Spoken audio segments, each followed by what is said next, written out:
nós vamos montar uma fogueira com as nossas mãozinhas. Olha, a tia Thalita aqui já desenhou a lenha da fogueira, certo? A tia Thalita separou duas tintas, a amarela e a vermelha. Vamos lá? A tia Thalita vai molhar a mãozinha com tinta amarela. Vamos carimbar na nossa fogueira. Carimbou uma mãozinha. Agora a outra mãozinha a tia Thalita vai molhar de tinta vermelha.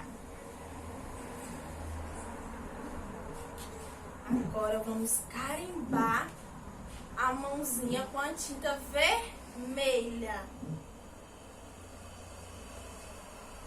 Agora, as duas mãozinhas já tá com tinta amarela e vermelha. Nós vamos misturar.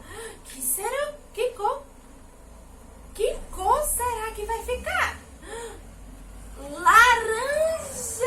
Vamos carimbar na nossa fogueira também, que ela faz parte.